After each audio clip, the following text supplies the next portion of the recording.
Thanks for reminding. Yeah, go ahead, Ragini. Good morning, everyone. Welcome to the meeting number 873. It's meeting number 873. I know it's a hybrid meeting. I will hope next time I should be there. Thank you so much for joining in. And today it's a very special topic: life before digitization. I think it's special for everyone from that who have been in this 90s to 2000s.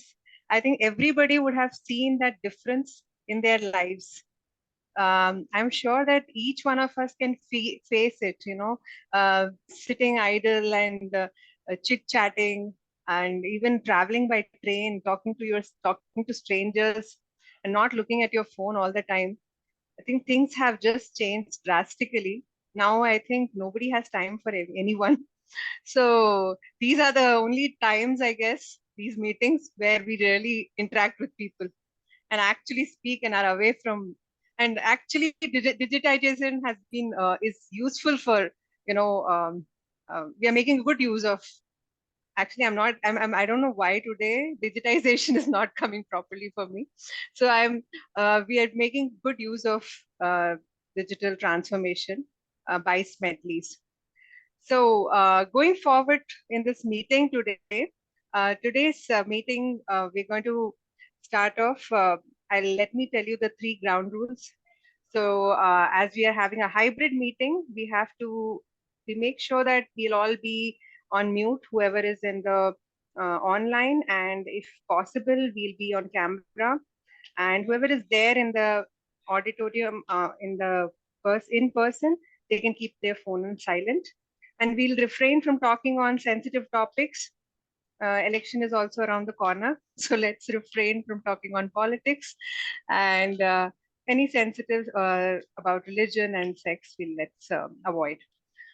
So moving on, let me introduce you to one of the most persistent and warm person who is, I think I should really commend his dedication for Smedleys, because after taking over as a president, he has really done commendable job. Doing so much to make each and every meeting interesting, each and every meeting, putting in so much effort to bring new people, guests, really amazing work being done there. So hats off to our president, whom I'm going to call upon, President Mukund, to kickstart this meeting today. Over to you, Mukund. Thank you, Ragini, for those wonderful words. I hope that can really show in numbers whatever you said, but it doesn't look like as of now. But yes, as you rightly said, we are persistent, and we will remain persistent to make sure that we get full strength, as soon as possible. So, friends, today first of all, I declare meeting number 873 open.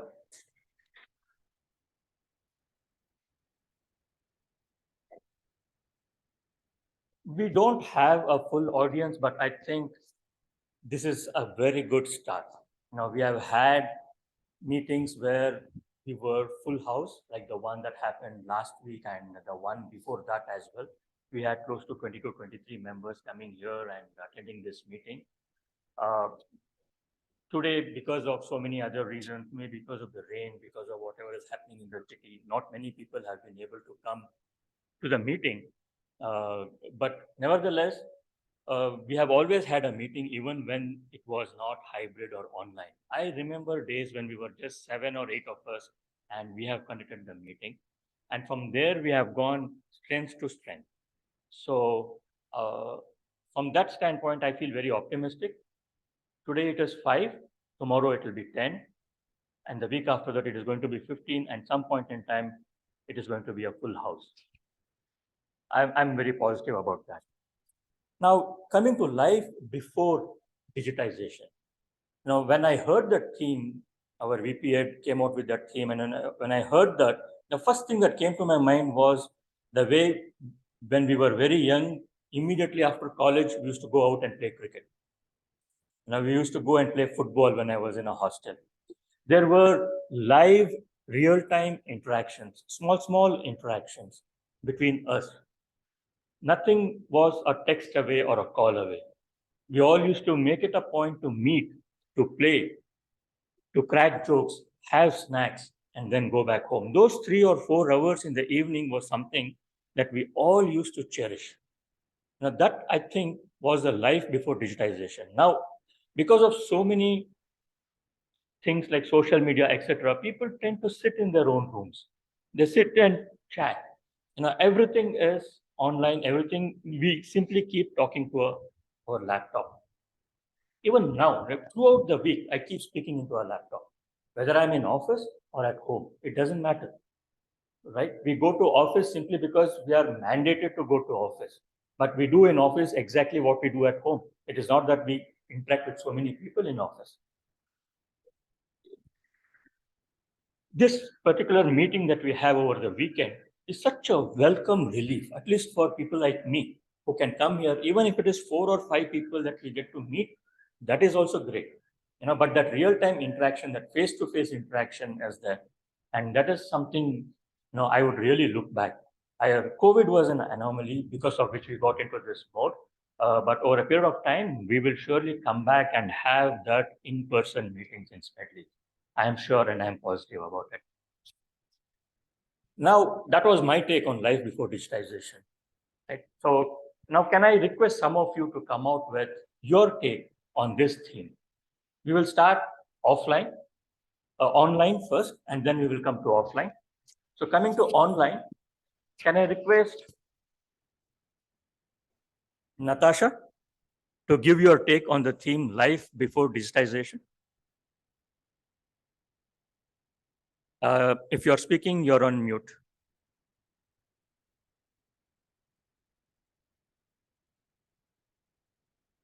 Okay, maybe she's not available now. Okay, all right. So can I request Asim? Asim, can you please give us your take on the theme, life before digitization? Yeah, sure, Mukund. Thank you so much. Good morning, everyone.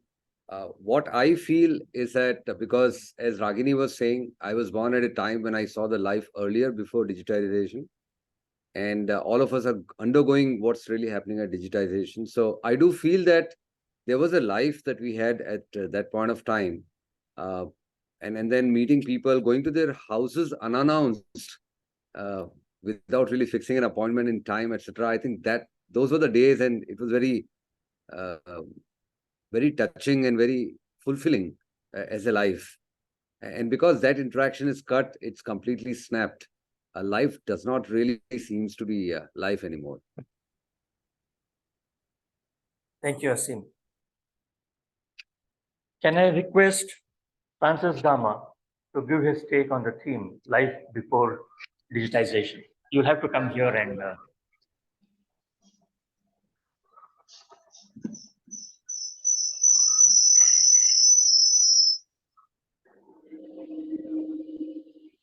Action. Oh.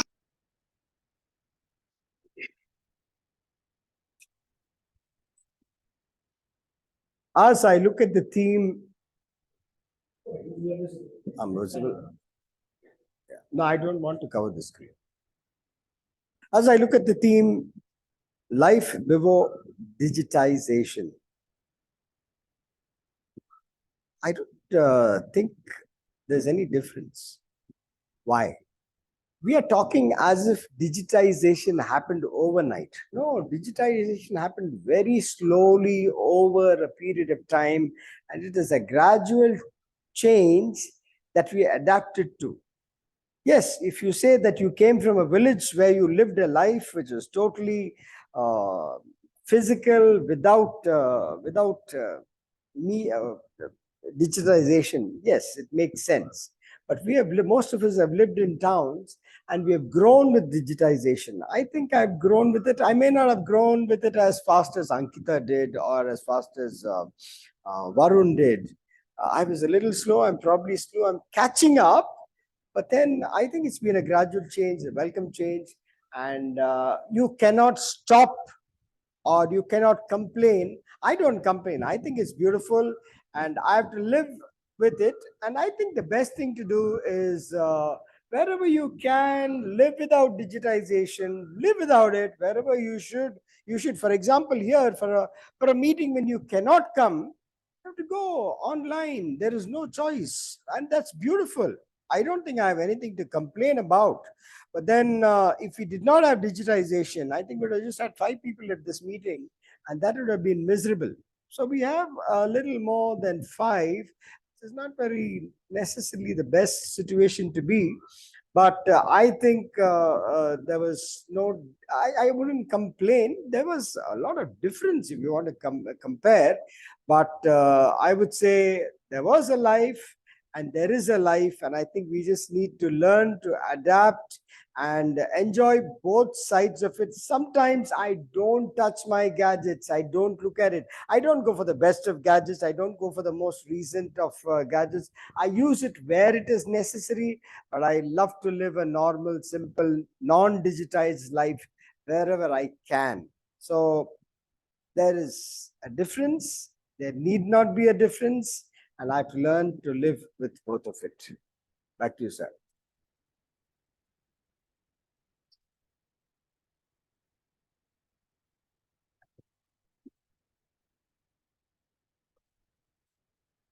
Thank you, Francis, for that wonderful take. Yes, totally agree. We have to adapt to the changing circumstances, to the changing scenarios. We cannot say that we are going to live in those old ages. Yes, it has got it. It's a boon and it's a bane. It's both. So that is life before digitization. So with that said, I don't see any guests, so I really don't here to be introduced. So that's fine. So we will go ahead and kickstart today's meeting, right? And to kickstart today's meeting, we have someone who is, I should say, as persistent as me. And I was hellbound to have this meeting today, irrespective of what. Now, this offline meeting, because within ourselves, we have kind of discussed that we will have the first Sunday and the third Sunday of every month as a hybrid meeting so that people will know that when they have to come to NIPM hall. So like that, even today's Kia Modi is someone who is equally persistent. You know, she first agreed and then she stuck to her words and said that she will come here no matter what. And we always look up to her whenever there is some issue with technology, whenever there is some issue with so many other things that happen in the club. You know, she's always there and she's, I can say, more like a backbone of this Smedley's club. You know, so without further ado, I would like to call today's Toastmaster of the day, Ankita Bhaskara.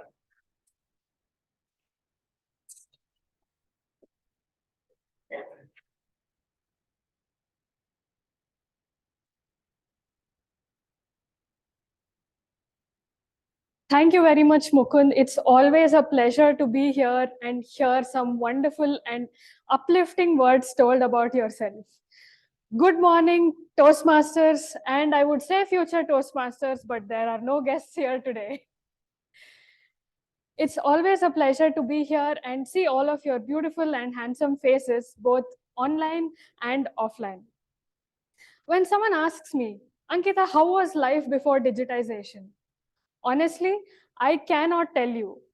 I was born in the mid-1990s, and I do not have a life before digitization. I grew up with technology from when I was born. So for me, the initial memories of digitization were when I would sit in front of the computer and use MS Paint to make like really meticulous patterns with the square printing on that. I would make sure, I remember my cousins fighting over who would play the next level of Bomberman. I remember that I made this really embarrassing voice note of myself trying to introduce myself back in the first grade. All of these are my memories of digitization, but nothing before. But if I think about it, there's only one pure memory of no digitization in my life, which was using a landline phone. I remember asking my friends in school to write down their landline numbers in my diary so that I could ask them doubts when I go back home. So if it was a weekday of a school week evening and the phone rang, it was most likely someone, my brothers or my friends calling to ask, is there a project or is there a homework due the next day? That was life for me growing up. As I've grown up with digitization, now honestly, I have reached a phase where I want digital detox. I make sure to spend the evenings of my day because mornings I'm always in front of the laptop. That is where my love for puzzles and painting and all of that started, so that I'm not looking at a screen. Having thought of all of these things, I felt that back then, there was no option. We had to speak face to face. Right now, you can choose to have a false name, a false voice on the internet to say whatever you wanted. But back then, you had to do it face to face. And that is why we needed something called as Toastmasters to make us confident and strong speakers in front of everyone. Dr. Ralph C. Smedley took this up as an opportunity to set up Toastmasters in 1922, and since then it has touched the lives of 2.8 lakh people in 144 countries. And it has continued to grow now because of digitization, where people like Asim, who's joining from Jaipur, people like Nadian and Natasha, who couldn't come here because of the rains today. We are still connected because of digitization. A typical Toastmasters meeting, we all know, starts with a prepared speech, table topics, and then the evaluation segment. I will not go into the details today because all of us are aware of what all of this is. Today's general evaluator is someone who has been a very strong support for Smedley's. He is currently working as a senior engineer manager at Amex American Express. He also feels that if something is done within limits, it's good. But when it goes over the limits is what causes problems. And his first memory of digitization was playing video games. So put your hands together for today's general evaluator, Toastmaster Arun Kota. Thank you, Ankita, for the introduction. Hello, everyone, and good morning. So, as a general evaluator, my role today would be to evaluate the entire meeting, right from the beginning to the end, and also give the feedback towards the end of the meeting, how everybody has performed and how the meeting has gone in general. And to do this, I also have a team with me who also focus in very definitive areas to analyze how the meeting has gone. So I'll be calling up my support team, and I would also ask them to introduce what they would be doing as part of their role. The first one is the timer, Syed.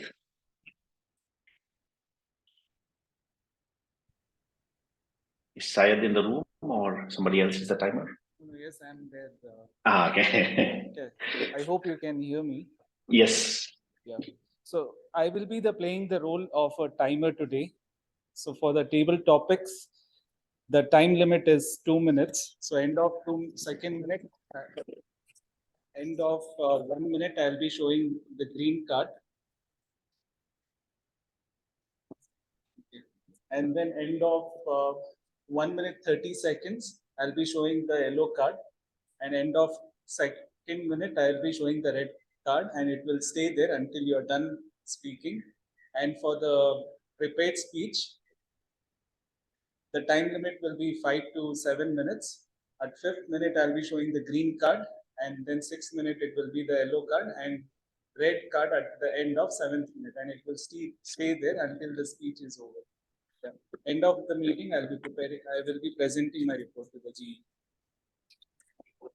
Thank you, Syed.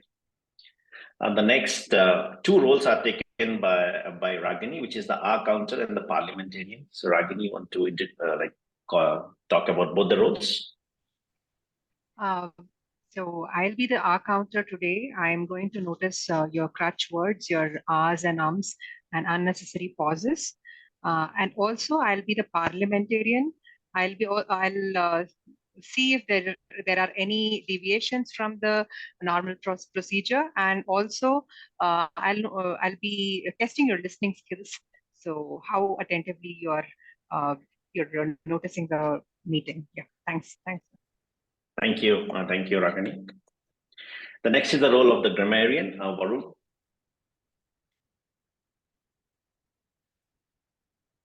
Hi, Arun. Thank you.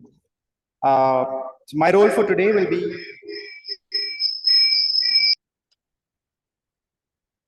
to observe for good usages and not so good usages as part of the meeting, and also introduce the word for the day, which is equanimity, which means calmness and composure, especially in a difficult situation. A usage of the word equanimity is thanks to the warm Smedley family. I'm able to project a state of equanimity despite being nervous on stage. Thank you, Arun. Thank you. Thanks, Varun. And that is the support team or the tag team who has taken this role under equanimity. Sorry, equanimity. So that's the word of the day. And with that, I will hand it over to the Toastmaster of the day, Ankita. Back to you. Thank you, Arun. We are all set to start off with our first segment today, the prepared speeches. The first speaker is a personification of equanimity. I have never in my life seen him stressed. He is someone who feels that before digitization, life was more humanly connected but still a little boring. And his first memory of digitization was when his father brought a small computer to their home. So I would request the evaluator of speaker 1 to please read out the guidelines. Francis.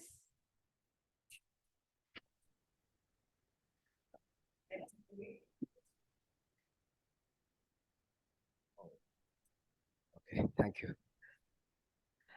The purpose of the speech is as follows: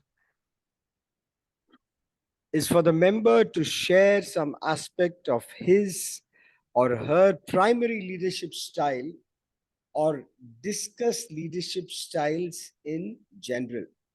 The time will be 5 to 7 minutes. I think that's good enough information. Thank you, ma'am.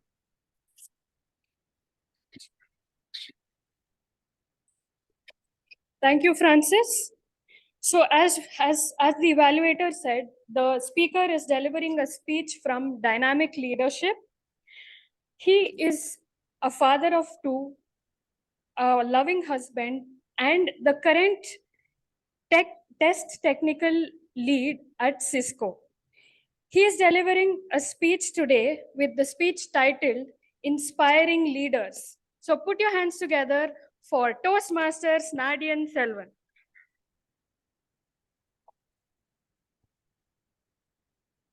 When I joined my first company in 2001, the dot-com bubble had already burst. Adding fuel to fire, the 9/11 incidents caused a lot of turmoil around the world. All industries had issues, and everywhere there was a talk of layoff and so on. I was worried. My father sensed it. He spoke to me, took me around and spoke to me, putting his hand around my shoulders. He asked me, "Why are you worried, my son? You don't have to worry about anything else. You just focus on your work. I will take the complete responsibility of everything in our family. Not only that, even for you as well. Don't ever worry about anything. Just focus on your work." Those words helped me to declutter my mind and focus on my work. all I am today, I really owe it to him, owe it to those few words he said on that particular day. As John Maxwell said, leadership is not about titles, it's not about positions. It is all about one life influencing another. What is a better place than the ancient scripture, Tirukural, to go and learn more about leadership? Definitely, we have many leaders in our Toastmasters to teach us, and also our pathways giving a lot of input. But definitely, Tirukural is one of the good places. It talks about 4 important qualities: Anjamai, Eagai, Arivu, Ukam. Fearlessness, knowledge, motivation, and generosity. These are the 4 qualities it talks about. When I look at that, my father is an exact example of that. He's a great leader by example, very knowledgeable. I have never seen him without an electronics book or a science book, any book in his hands, unless he's lost on his thoughts and just smoking and deeply thinking about something. Not only that, I have never seen him go to bed house. At least 3, 4 in the AM, he keeps reading and learning. He used to always do that. Not only that, he's a great coach and mentor. At the age of 5, he used to make us sit and explain about the structure of an atom and different basics of electronics, different gates and simple circuitry and everything. Always positive and always encouraging us to do better and move forward in a very positive manner. I don't recall a single incident where he scolded me ever. He had a very clear vision of what is going to come in the future, especially about software in the early 80s, where even Infosys was just founded or not even founded. He brought a computer. He bought a computer and brought home when I was even less than 10. Isn't it much ahead of his time? Don't you agree for early 80s? And he asked me to go for some courses as well. I told him, Daddy, I can't take it anymore. I have whole day filled with classes, and then I have another tuition in the evening for my 6th standard or those studies. I'll be too tired. He also arranged for transportation. He arranged for some snacks in the middle between 2 classes and somehow made me to start learning computers. So I owe him everything I have today for him, as he pushed me on that direction. Isn't it a great right for a leader, not just set some objective and goal, but to walk with you and be with you to solve the specific problems you have? That way, I'm definitely very inspired by him. Whether inspiration is the only quality you need for a leader, I would say probably not enough. A couple of years ago, when online classes just started, I was sitting in the dining table and my son was on the other side. I was working. He was in his classes. Suddenly, my wife dashed into the room and asked, Sharvesh, what did you tell your ma'am? I told her, no, he didn't say anything. I'm just sitting opposite to him. Then she showed me in her mobile where she's using the same application as my son. There she could see whatever chat he's putting. He said, I'm not well, and he's happily resigned and relaxing and stuff, focusing on the class. I was sitting just opposite, but I couldn't get to know. But my wife sitting somewhere else was able to know. No, it's not about the micromanagement I'm trying to highlight here. It is about how knowledgeable a leader needs to be to lead a group of people. That's where I'm inspired by her. And not just these aspects about my father or wife, right? If you look at the kind of generosity and selflessness they showed for their own kids, that is the one characteristics which sets a leader apart. Same thing we saw when our CEO let off his whole salary, taking just $1 as a token salary when 2008 recession came. That helped so many people to retain their job. And when many SVPs and VPs followed that, many hundreds of employees were saved from layoffs. As they showed, leaders don't create followers, they will create more leaders. Back to you, Toastmaster of the day, Ankita.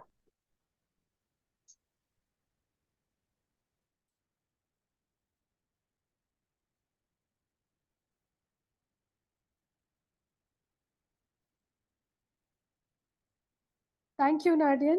Those were some strong words from you to help us understand from where we can seek for leaders and from where we can seek inspiration in our own lives. Thank you, Nadian. Our next speaker felt that back then he used to go outside very frequently, play football and cricket with his friends after college. He felt that back then life was real time and also real. His initial memory of digitization was when he booked an air ticket online for the first time. Now I request the evaluator of the second speaker to please read out the guidelines. Nadeem, please read out the guidelines.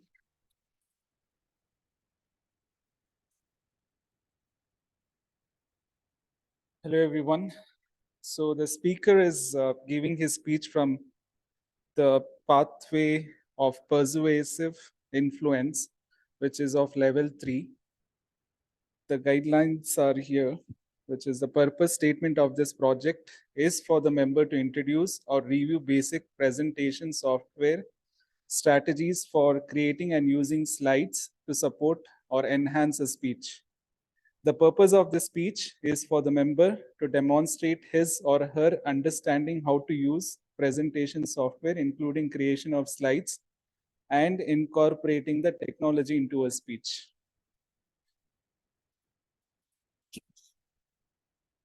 Thank you, Nadeem. You might have guessed who this person is, but he's someone who lives in a house surrounded by women.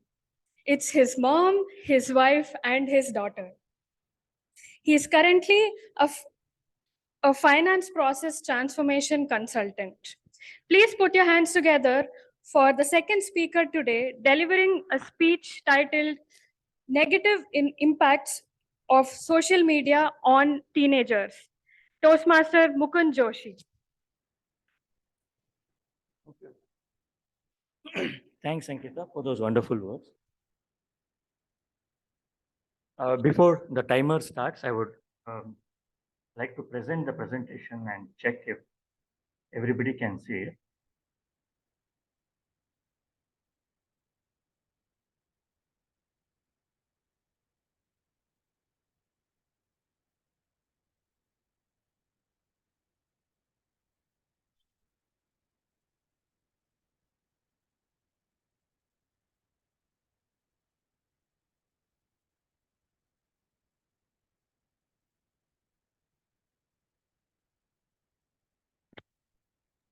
Online, we can see it, Mukund.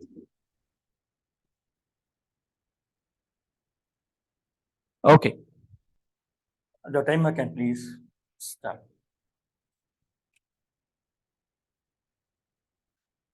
Ladies and gentlemen, for the past 1 year or so, I have been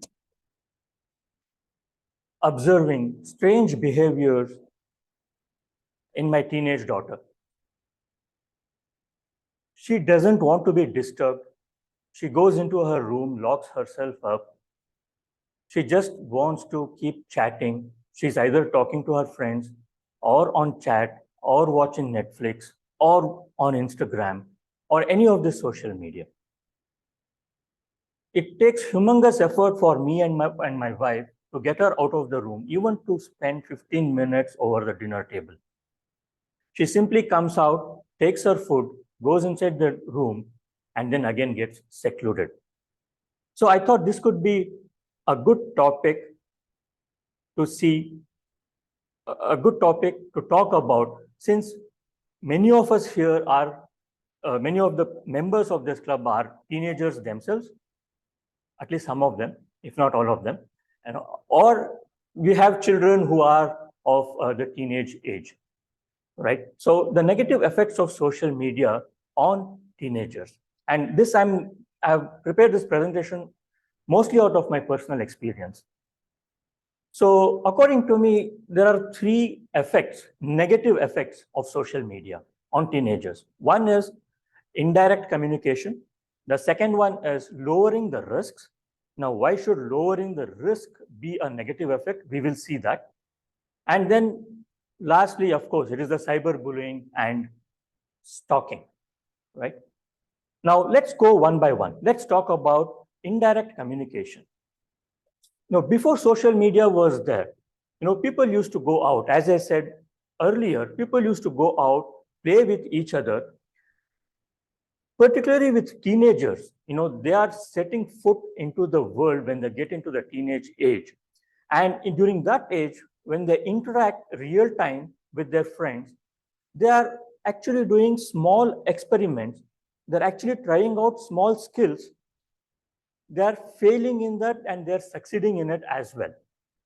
In real-time interactions, in this so-called tiny real-time interactions. The point is, all these interactions used to happen face-to-face. But now teenagers spend time on their phones. So what is happening now? Now that they spend time on phones, they miss out on this critical social skills. When I say critical social skills, I'm not talking about something big. I'm talking about something very as small as talking to the guests who come home, chit-chatting with them for 5 minutes, 10 minutes, having a meaningful conversation. These are the kind of social skills that I'm talking about. Now that they are on the phone, it's simply creating a total non-verbal context, right? There is no visibility at all to body language, facial expressions, and so many other things that are visible when you are having a face-to-face interaction. Now let's see what was the second negative effect of social media on teenagers. Lowering the risks. See, teenage is the age when people make friends also, right? So when you make friends, you have to take certain amount of risk. When I say risk, what I mean to say is that, you have to be honest, not only to your friends, but to your own self.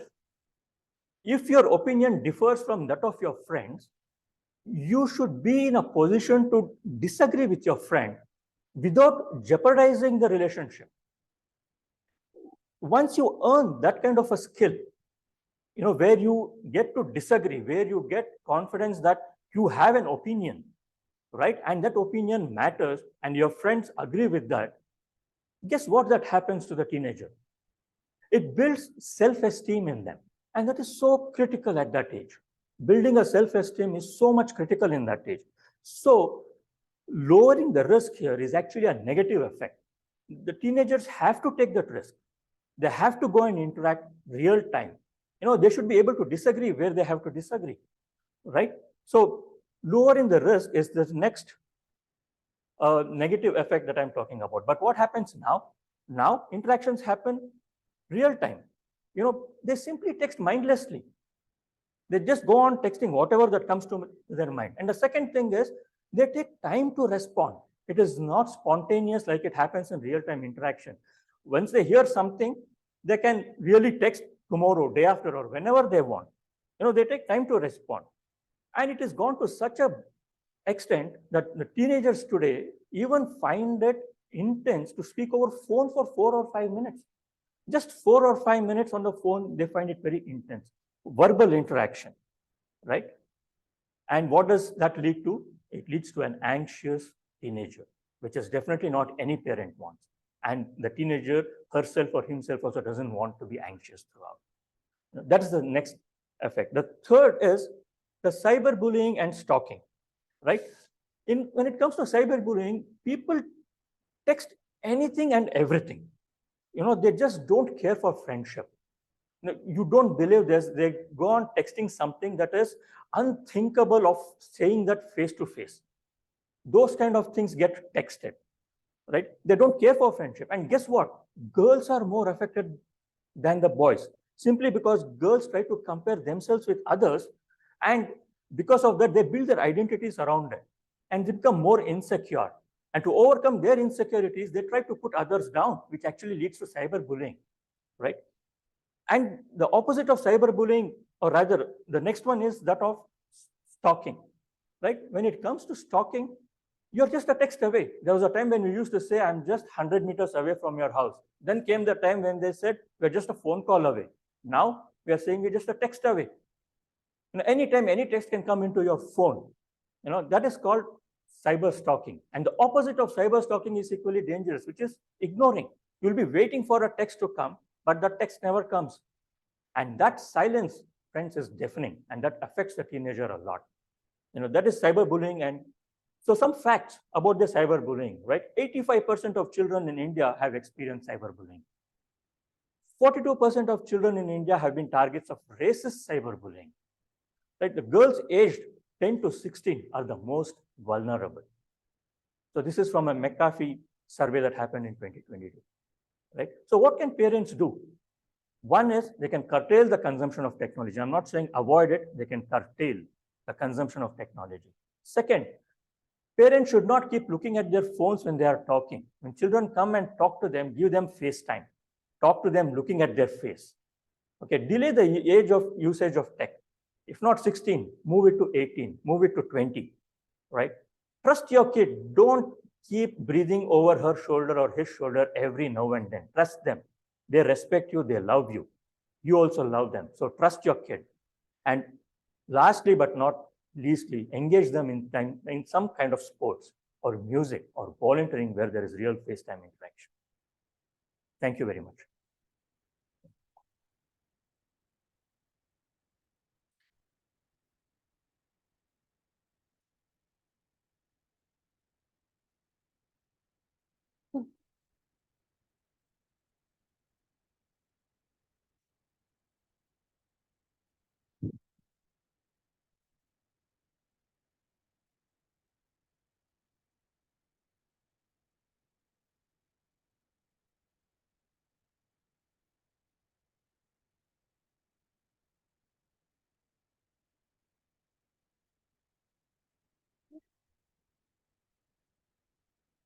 Thank you very much, Mukund, for speaking today.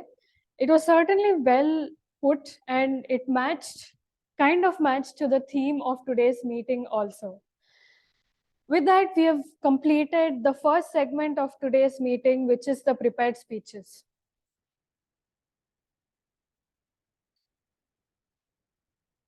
We'll quickly move on to the second segment, which is often called the butterfly segment. Is it because it causes butterflies to fly in your stomach because you're anxious? Or is it because you say things that fly out of your mouth and try to make it sound beautiful like butterflies? We'll see and find out today. Today's table topic master, his first memory was when he used to play this game on his computer called Pac-Man.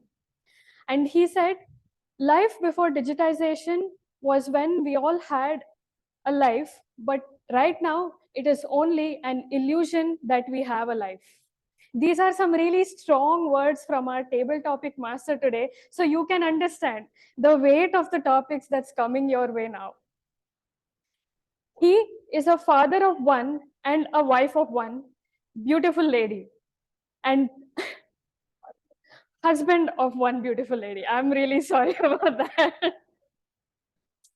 And he is also the professor and HOD of Department of Management Studies at Vivekananda Global University in Jaipur.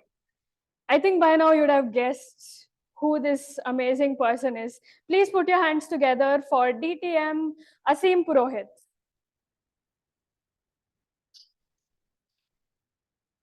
Thank you so much, Ankita. Good morning, everyone. Namaskara. Ankita, you floored me with that introduction. And I would like to qualify that I'm also thankful as far as technology is concerned that I'm able to join this meeting, as Francis so well put it when he was speaking about the theme. So thank you. Okay, table topics, all of us know. All of us have been members for a while. So I'll just get started. Just speak for a minute or two and you're good. Okay? And keep looking at the timer. All right, here comes the first topic. It's tough to maintain equanimity due to extensive digitization in our lives. It's tough to maintain equanimity due to extensive digitization in our lives. Who else than a technologist? Nadian Selvam.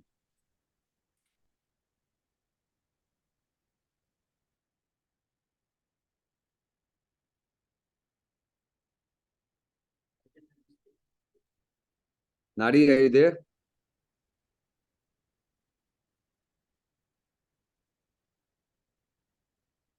Okay, he doesn't seem to be there. So who else? Another technologist, Arun Kota.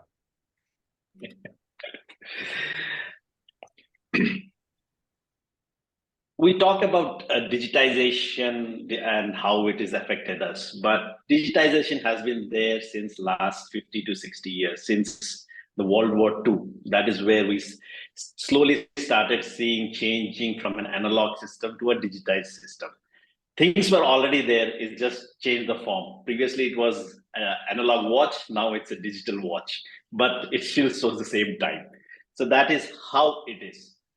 So where I see digitization coming is how we use it is as good as anything as a nuclear energy or anything. You can use it for both positive and negative. And the constant stream of digitization and how overuse has created is the problem. Now, as we see in the presentation, we're now to a point where the bullying was already there. Now it has just changed its medium to a cyber world. And that is where we are seeing. So it maybe it has increased itself into a different world or transformed. So that is where we need to understand the ill effects and see how it can be curtailed and how it can be managed. There are certain aspects of it, like the blue whale and other things, which are impacting the psychology of people. And that is where we are losing the equanimity, and that is what the problem. So what we have to see today is there's always a pros and a cons of anything. And when there is a con, how can we curtail it or change it or change our behavior, and so that we can understand its ill effect and be positive on it. So that's what I see as the digital world. It is not something new. It is just transforming into different shapes and sizes, and we need to adapt to it. Back to you, Asi. Yeah, thank you so much, Kota. Can we hear Arun Kota? Can we hear it from him, please? Yeah, well said, Arun. I think new things will keep coming. It's up to us to decide and choose what benefits us and what doesn't, as you so well put it. So thank you. Here goes the next one. Legends never die, they live on. Legends never die, they live on. Distinguished Toastmaster, Francis Gama.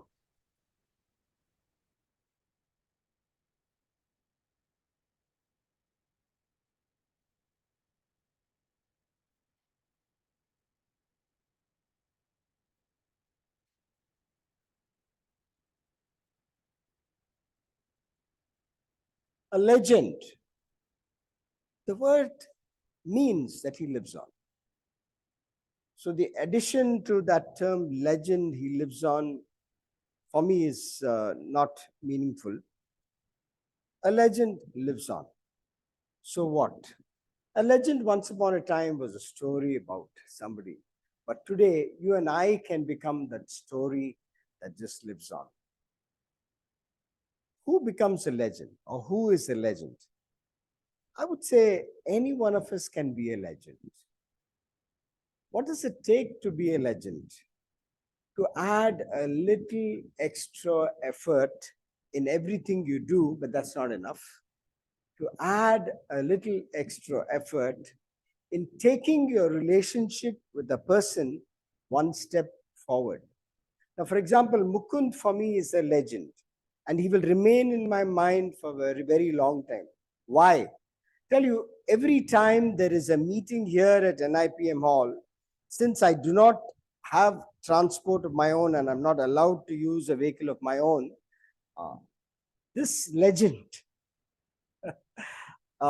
makes it a point every week to come to my doorstep and pick me up. And for some reason, he seems to enjoy it. And he does it with pleasure and aplomb. And I'm humbled by this, and I'm really thankful that he actually brings me so far. That's a small effort he has made in making a difference in this relationship that we share. So, do we take that extra step in making a relationship happen? And I think when you touch the heart of a person, create an impact in a person's life, create that magical moment, which just takes a little bit of effort. Just saying, hey, hi, you're looking a little dull today. Something that I can help you with? That's good enough. Are we watching people carefully? Are we paying attention to people in our life? I think this is what makes a difference and probably helps us going one step into becoming a legend. Ma'am, table topic master. Sorry, sir, table topic master. Dhanyavadagalu, distinguished Toastmaster Francis Gama, thank you so much. I think we don't really need to look at celebrities and feel that they are legends. We just need to look people around us, like how Francis talked about Mukund, and see that they are or they can be legends. So like, thank you, Francis, for your take on legends. Okay, we'll move on to the next one. Watching sports on television spurs me on, but I seldom go out to play. Watching sports on television spurs me on, but I seldom go out to play. Syed Nadeem.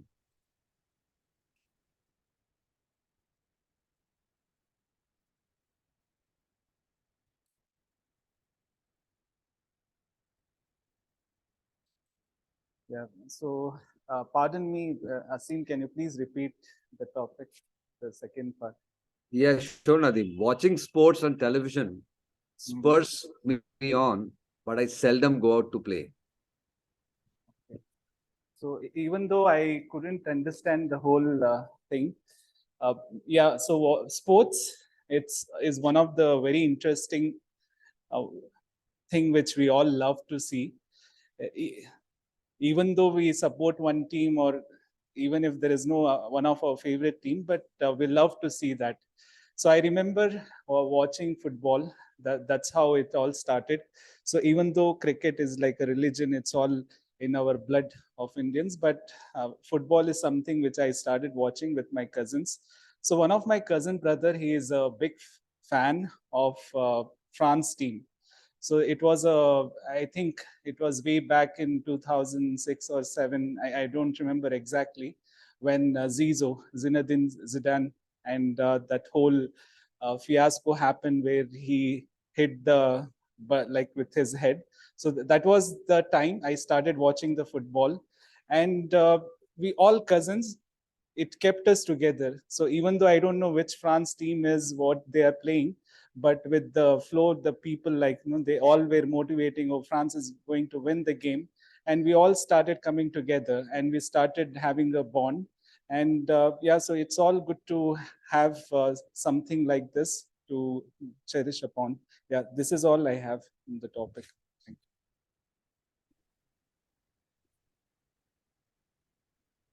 Thank you so much, Nadeem, for sharing your thoughts on that topic.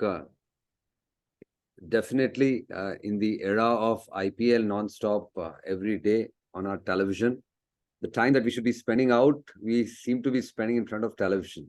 Okay? So So those were nice thoughts, Nadeem. Thank you so much. We move on to the next topic. It doesn't matter where you're coming from. What really matters is where you're going. It doesn't matter where you're coming from. What really matters is where you're going. Varun Narayan.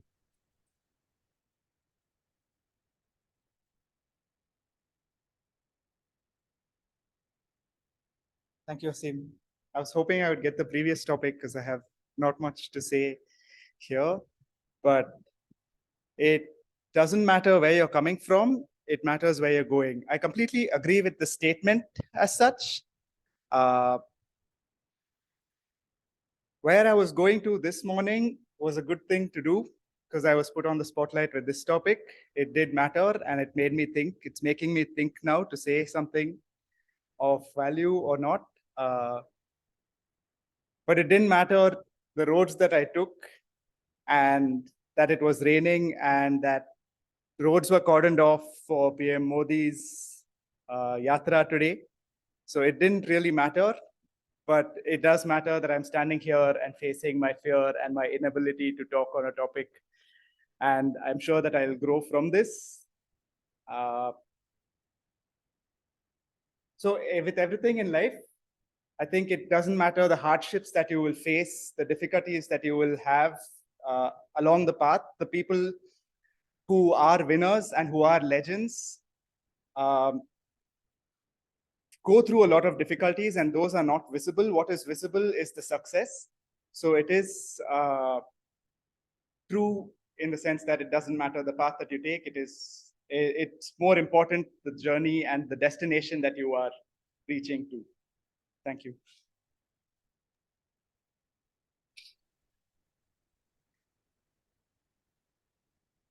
Thank you so much, Varun, for your take on that topic. Of course, all of us have had different journeys and we have aspirations. The past is history, as they say, and future is where you can really aspire to be. So appreciate your thoughts on that, Varun. And with that, it's time for us to go to the next topic. WhatsApp has been the greatest invention mankind has made after Alexander Graham Bell introduced telephone. WhatsApp has been the greatest invention mankind has made after Alexander Graham Bell introduced telephone. Ankita Bhaskara.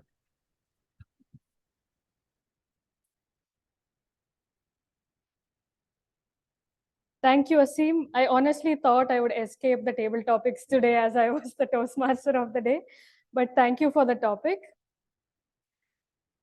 Is WhatsApp really that great of an invention when you compare it to the telephone that came back, that was invented at a time where technology was very slow and only starting to build?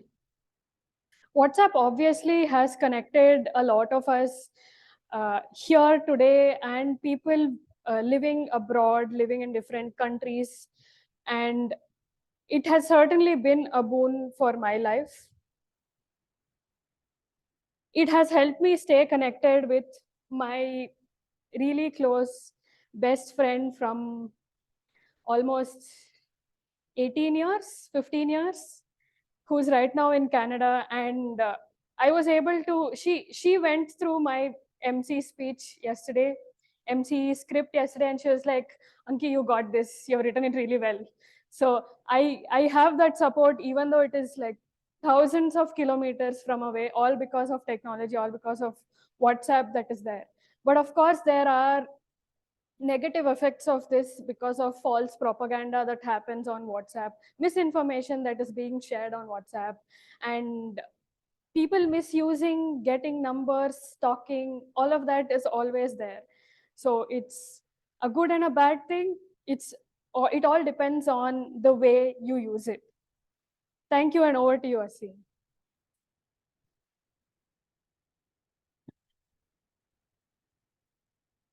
Thank you, Ankita, for speaking on that topic. I think thanks to your friend Gauri sitting so far away, we got to know that a name called Anki Okay, so thanks to her. And thanks to her for introducing you to the club as well. So, great, Ankita, for speaking on the topic.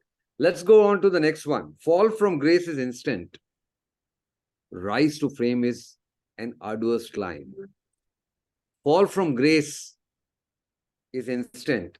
Rise to fame is an arduous climb. Ragini. Thank you, Asim, for the topic. Today, with the advent of social media, fall from grace is just a second it takes. I think anybody can spread misinformation about anyone, any rumor, and it's very disheartening to see someone who has achieved so much in any field can just be brought down so easily. It is not needed. I feel somewhere we need to grow above all this. We need to understand that this social media is not real. The information or something that we see on the digital world is not real.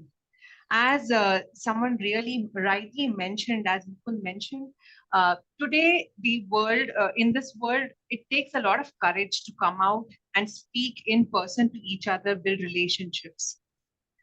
Social media is just giving us an excuse and gives a sense of anonymity for anybody to raise accusation on anyone, and it can just devastate anybody.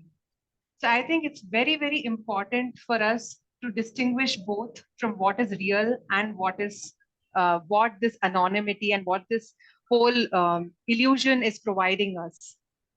Say for instance, Virat Kohli or any incident that happens in cricket, in IPL, it gets blown out of proportion. So there was this fight 2 days back between Virat Kohli and Gautam Gambhir, and today it's like it is going out of proportion. So there is no need for things to go out of proportion and it can just be it should be taken for what it is. It is a moment and it's just some emotions and it just gets ended there. I don't think it needs any further ado or any further exaggeration, which today happens and literally spoils everybody's life. That's all I have to say, Asim. Over to you. Yeah, thank you so much, Ragini. As you rightly put it, that's an incorrect usage of technology, right? Instead of praising someone else, you're really trashing them in public. So thank you for sharing your thoughts. Oh, okay, we go on with the next topic. Financial literacy should be a compulsory course in our education system. Financial literacy should be a compulsory course in our education system. I'm from the education world, hence this topic. And this goes to Mukund Joshi.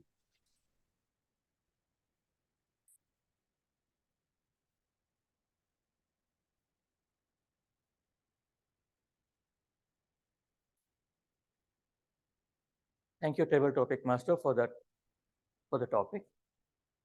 I totally agree with this. Financial literacy is for everybody. Some people are under the impression that if they come from the artistic world or from a creative world or some such thing, they think that they really don't have to think too much about their finances. It's only for say children of a lesser god, like the lesser mortals. They are the ones who need to be financially literate, look at their finances, make sure they keep up to their budgets, and so on and so forth. No. We have seen so many cases where stalwarts, famous people have gone bankrupt, totally bankrupt, simply because they could not take care of their finances. An example that comes to my mind is that very famous tennis legend, Boris Becker. He won so many Wimbledon titles. He won so many Grand Slams. He made so much money in his life. But end of the day, he became bankrupt. He was put into jail, if I'm not mistaken, for not paying his debts. So financial literacy, I think, is a must. Simple financial literacy. I'm not saying get to know about how to operate in derivatives or get to know how to short a share. Or no, I'm not saying anything like that. Simple things like what are your expenses? What is your revenue? What is your income? Where do you stand today? Right? Money can flow like water if there are leaks everywhere. Right? Especially for the famous guys who make a lot of money. There are always people around them who are there to swindle them out of their money. So we need to be extremely careful. Financial literacy, it is practical that they are literate as far as finance is concerned. Back to you, table topic master.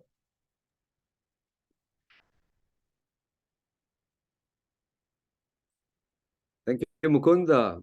Absolutely. Instead of discussing and teaching archaic topics, if I think our children are taught something that really relates to life, whether it's speaking in English, public speaking, or financial literacy, as you talked about, it can be so much better. Okay, here comes the last topic. And the gentleman is ready to speak on the topic. Then here it is. Summer is my favorite season, but I hate ice creams and kulfis. Summer is my favorite season, but I hate ice creams and kulfis. And this topic goes to Nadian Selvam. Oh, thanks a lot, Asim. Definitely summer is my favorite time because that is the time you get a lot of free time and holidays. Otherwise, whole day will be gone in classes and then in the evening tuition. And I was so active that the only way my mother found to, it may be very tough to imagine now, right? But I was very, very active and mischievous that the only way my mother found to control me was to put in 2 tuitions in the evening. So whole day class and then 2 tuitions. By the time I come back, I take my dinner, maybe doze off in some time.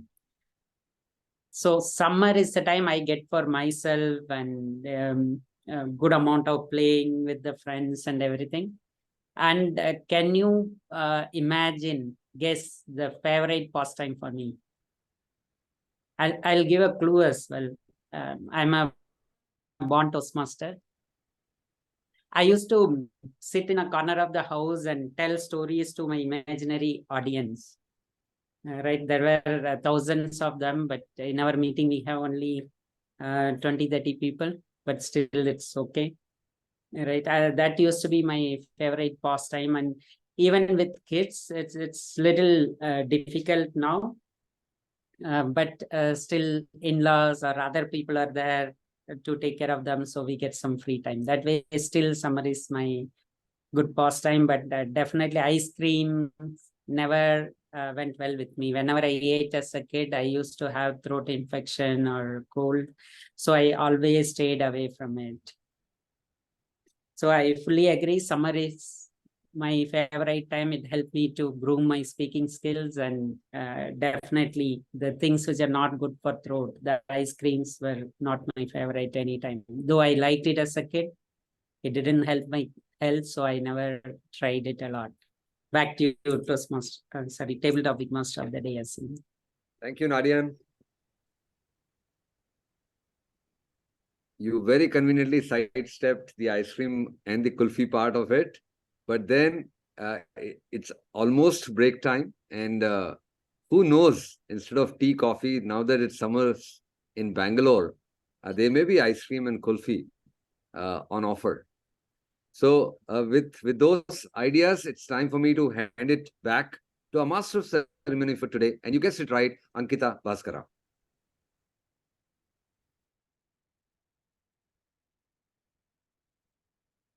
Thank you, Asim, for all of those wonderful topics. And it's great that each one of us here got a chance to speak today. And I have a feeling like the last topic was really tailor-made for Nadian. It fits so well with with the experiences and thoughts that he had. Sadly, we don't have ice creams here today. The weather is quite cold. It's been raining since morning, but we might have a cup of tea or and some snacks to go with it. So we'll break for 10 minutes and we'll be back. See you soon.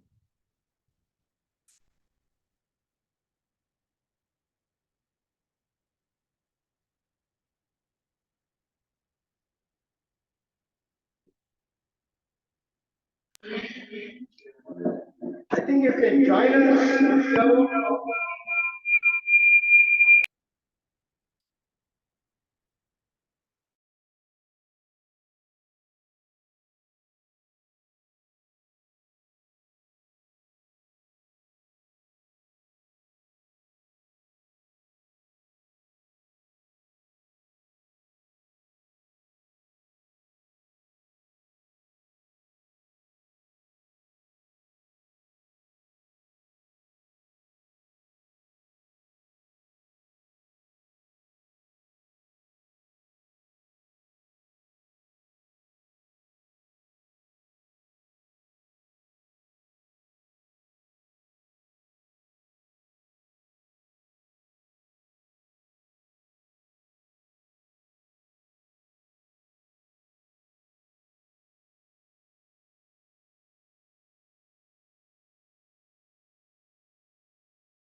Francis sir, namaskara.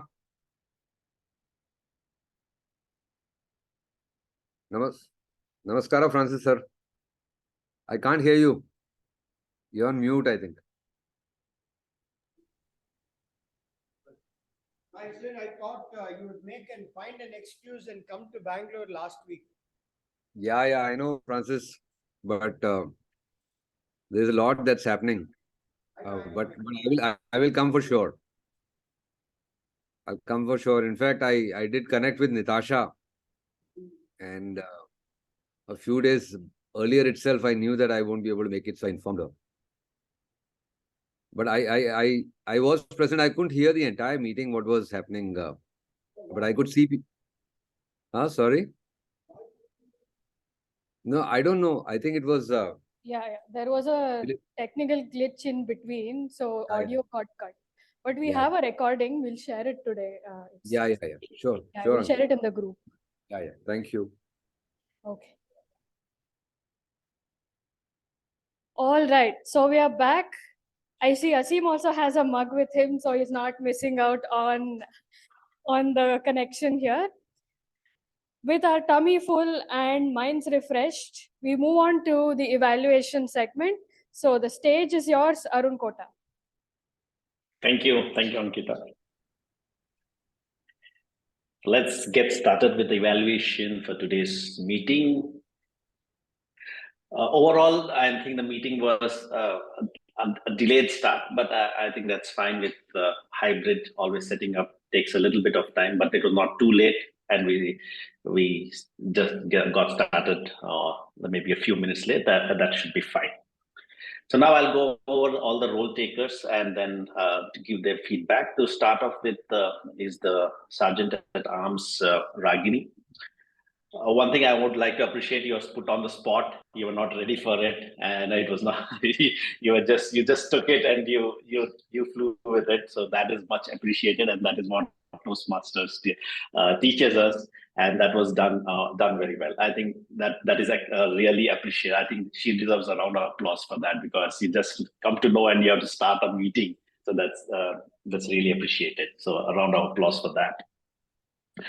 Other than that, I think you did well. You quickly went through you talked about the theme, then you talked about the rules. I think one rule was the digitization, switching off our phones. I think that was one thing which was missed out, but yeah, that's fine. What I really liked about was the candid introduction of the president. It was very candid. I know you're not prepared, but it was very candid introduction, like coming out of the heart, very nicely done, introducing Mukund. So overall, a very good start for the meeting today. Coming to the president, Mukund, you're already a seasoned Toastmaster, so it was.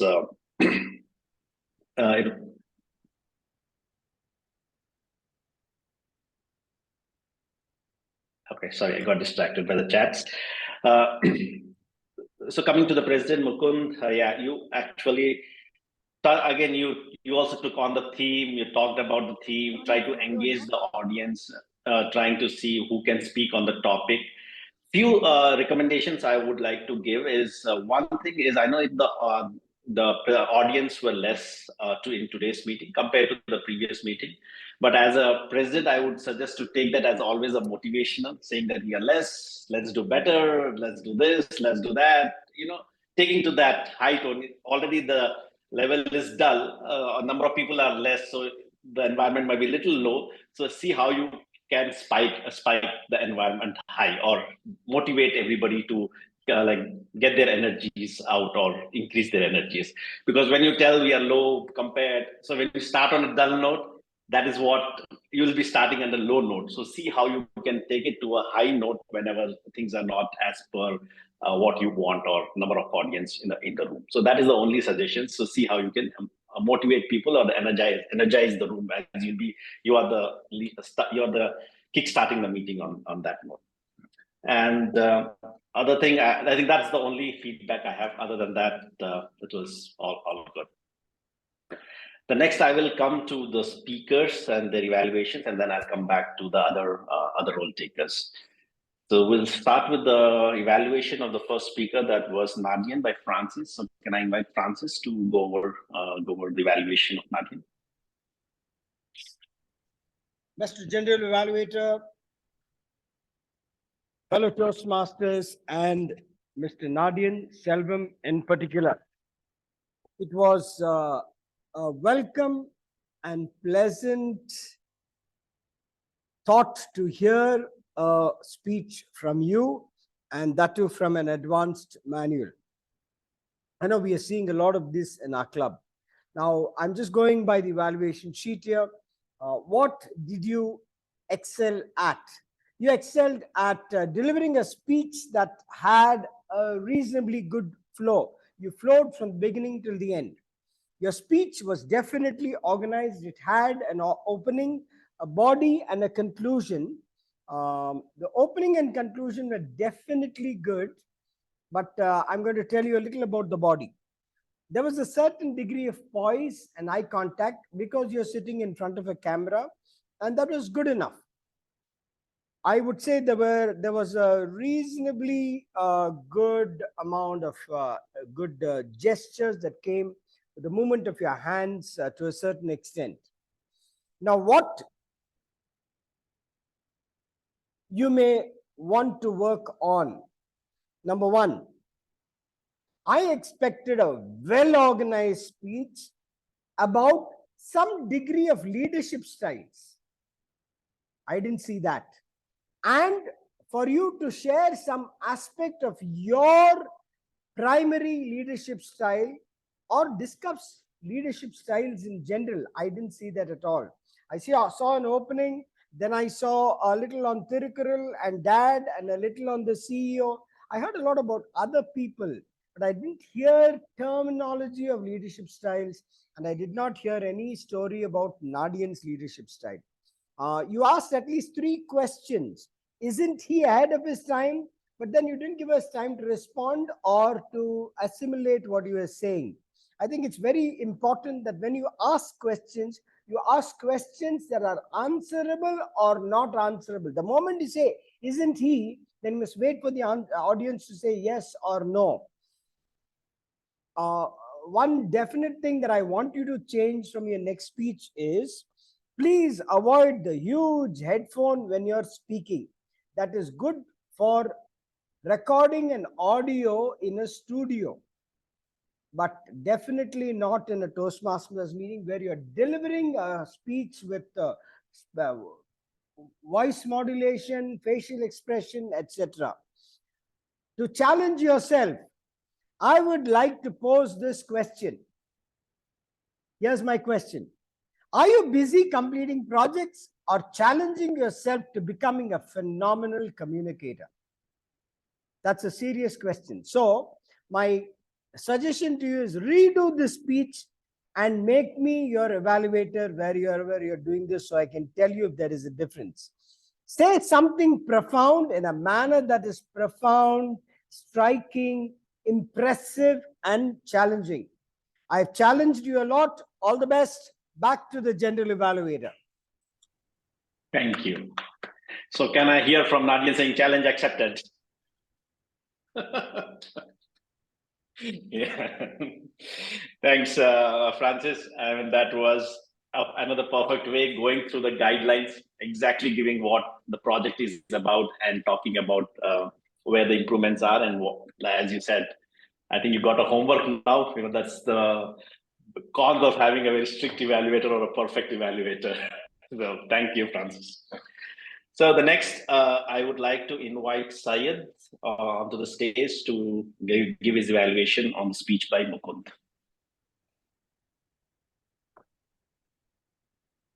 Yeah, thank you, Arun. So here is my evaluation. I think it's audible. So it was a very interesting and informative topic, Mukund, that you picked up. And it was very much aligned to the theme that we have today, which is negative effect of social media on teenagers. I like the way you started your speech with a personal experience, like how you have a teenage daughter and what are the things that goes So whenever people add a personal experience, all the audience will connect to what you are speaking.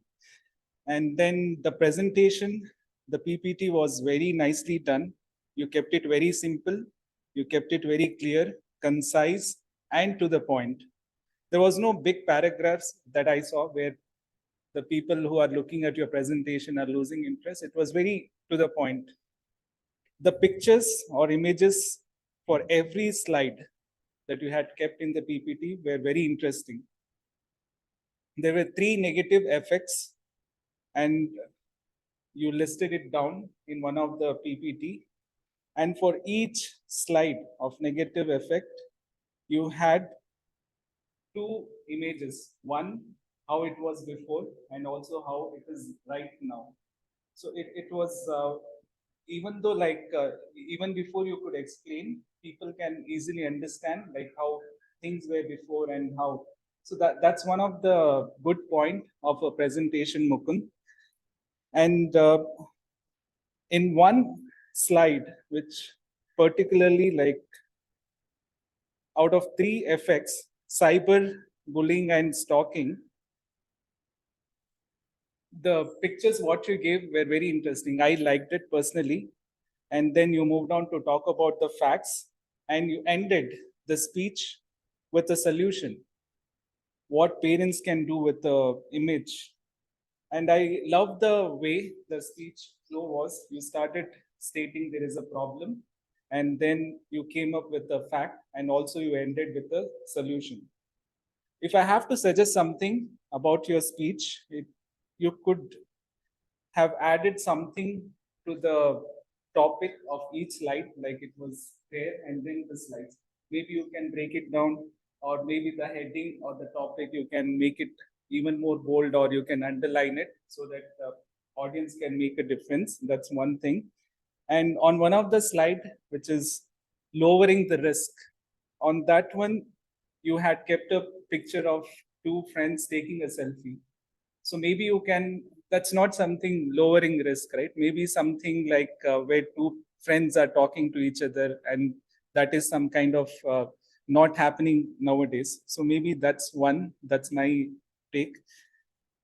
Yeah, so this is only the suggestion if I have to. And overall, it was a superb speech, Mukund. Congratulations on a very well delivered speech, and all the very best for your future speeches. Yeah, thank you.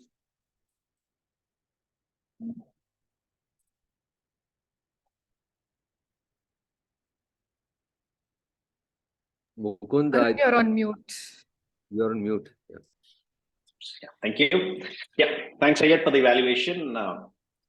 And just to call out, Mukund, one thing I really liked about is that you brought in a personal story, how you're dealing with your parenting style at this moment, at this stage with your teenage daughter, rather than picking the literature and just presenting the facts that this is what is happening and this is how it is. And another thing which I like, a suggestion at the end when you put the solutions like decreasing the time of what you call digitization and few other things which you put, if you could just add how did it impact in your personal story, like if you did that with your daughter, what happened, how did it improve, did it bring out a positive change, or were there any challenges, what was your feedback, what is your real life? So that is really like having those solutions, and how did you implement that? Implementing them might be a challenge. So was there any rebellion from the teenagers? So all those, if you could just bring that highlight, that is the only thing I think it would enhance the whole speech and your whole research. I think it is more of a research, and I see that as a research which you presented and personal research. So that would be really great to add into your speech. Thank you with that. Now we'll move on to the Toastmaster of the day, or the Master of Ceremony, Ankita. So coming to your whole, how you took the speech, it is, I know, as you said, the preparation is evident there, how much you prepared right from the beginning, how it should flow through each section, how do you need to call out the introductions for each of the role taker, the speeches, everything was done perfectly. You talked about your personal experience in this, where you brought about how you started with MS Paint and how did you take it to the next level, and now how you detox yourself, how the digital world has become more, how you're trying to cope up with the digital world, and how do you try to detox. So that also brought in the essence of what the theme of the day is. The only recommendation I would give is, as a Toastmaster of the day at the ceremony, if you could improve on your presentation style. So when you're on the stage, like I see that you want to complete fast and try to move on things. So somehow I feel that you want to quickly correct. Okay, next. So take that moment to enjoy the stage, give your presence on the stage. So that is, you're giving it, but trying to, like, having the pauses, taking the time, trying to ask the question. So trying to have that what you call moments during your presentation. So that would create more effect of how an MC, your MC's plan, how it is there. So that is the only recommendation. Other than that, everything was done very well. Thank you. Now coming to the table topics, same. I don't know how you bring those topics. Each is well thought topic. You know, it's like when you look at each topic, the amount I don't know how much time you spend on bringing about each topic. Each has got depth as well as the width in it. So each is like a thought provoking. You have to think and then talk about each of those topics, and also the variation. You brought in the digital, then you took somewhere different, then you brought back onto the digital world, which was a theme. Then you went about, and you somehow brought kulfi and ice cream. I know somehow it leads to the break, so you try to bring in that what you call the connection to the next step. So that is done very well, and that's been your USP throughout. Whenever you are the table topics, each of your topics, and also how you come. Only thing missing was the chocolates today. Hope next time when you are there in presence, we get to get some chocolates also on that. Other than that, it was done perfectly well. Only thing I would like to know is, I know I took Nadian's topic. What topic was meant for me? I know you pre-prepare each of the topics for everyone. So that is the only suspense I have right now. Other than that, it was good. Thanks, Sasi, for that. Wonderful table topics. Now coming to the evaluation from the tag team. So let me call them up, and they can read out their evaluations.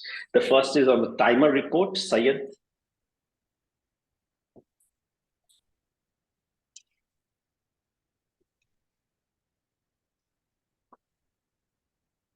Hello, everyone. So I have the timers report with me. Starting with the prepared speeches, speaker one, Nadian, had taken a time of 7 minutes and 5 seconds, and Mukund just close to it, like 7 minutes 30 seconds. And then moving on to the table topics, we had everybody qualified. Everybody has spoken more than a minute, and nobody has exceeded the time limit of 2 minutes 30 seconds. So all are qualified. And then evaluation, Francis has taken 3 minutes 24 seconds, and I have taken 3 minutes 17 seconds. So this is my report. Back to you.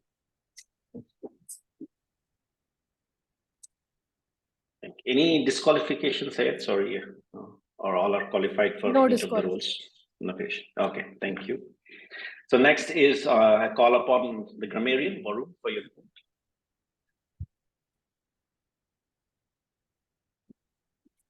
Thank you, Varun.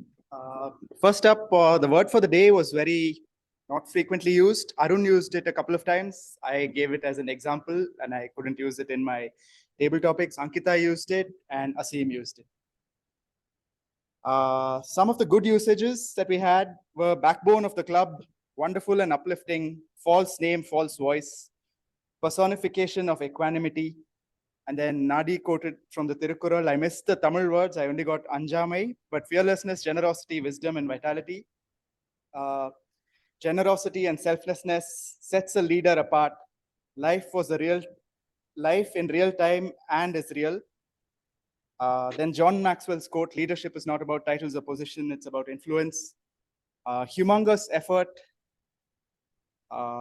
jeopardize a relationship, silence is deafening, curtail the consumption, beautiful like butterflies, pleasure and aplomb, touch the heart and create an impact, false propaganda and misinformation, arduous climb, children of a lesser god, money can flow like water if there are leaks, tummy full and mind refreshed, simple, clear, and concise. Some not so good usages, go ahead and kickstart. Can be either go ahead or just kickstart. Francis pointed this out several times when I was using it. Make like really meticulous. The like can be avoided. It's there a few times. Pushed me to made me to start learning. Can just push me to start learning. Before social media was there, can just be before social media. Doesn't have to be was there. And then chit chat is a slang. It should be make small talk or some other non-slang usage. And what do you call is used multiple times. I think the R counter will pick up on that as a crutch word as well. And that's my report. Thank you, Arun. Thank you, Varun. So the next role taker, like both R counter and the parliamentarian, Ragini. Thank you, Arun. Today, I found that in the speech and also while presenting the TMOD speech, I don't see many crutch words or R's at that time. But during the table topics, I found a lot of R's and ums were used.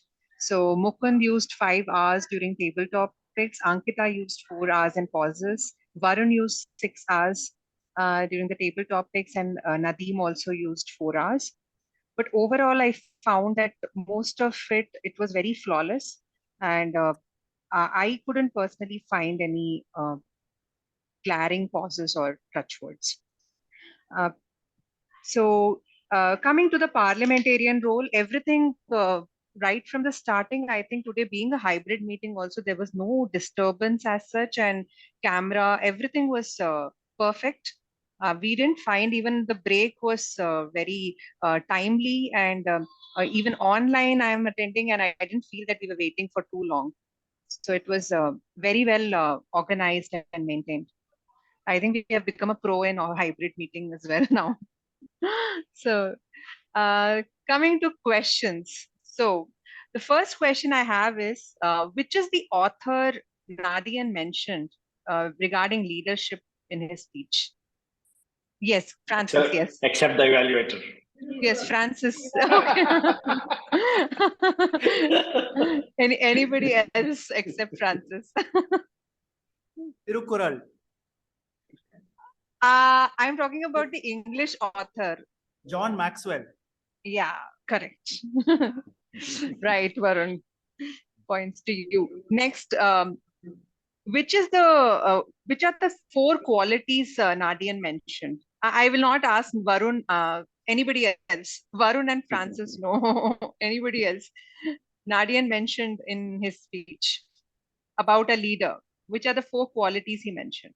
I remember fearlessness. Influence, fearlessness, knowledge, motivation, generosity. Right, Arun. I think you added one more. One more. Always give extra. That's what is fun. But no extra points for this. The next question is, which is the tennis player? Which is the tennis player who became Where is Becker? Boris Becker. Very nice. I think everybody is very attentive. Full points. Thank you, Arun. Over to you. Thank you, Ragini. I think with that, we come to the end of the evaluation section. So I'll hand it back to the Toastmaster of the day. Ankita, back to you.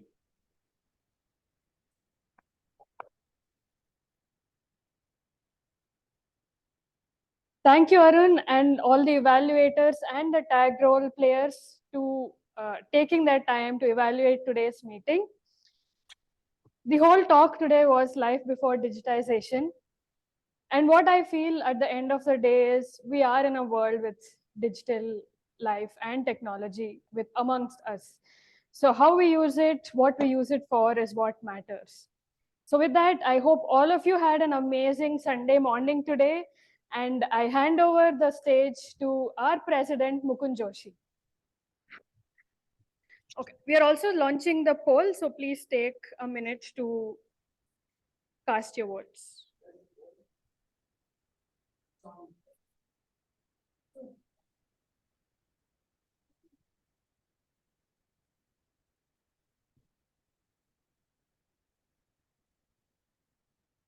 Ladies and gentlemen, please take a quick minute to answer the poll.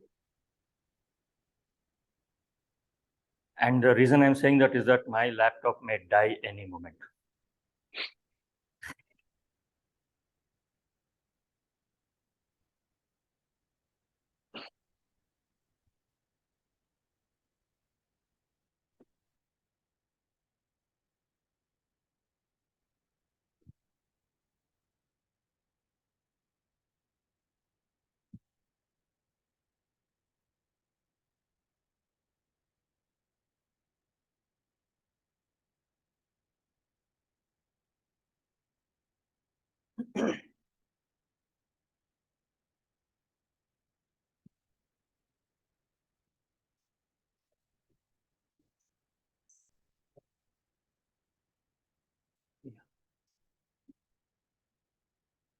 Just note down before it dies. What are the others?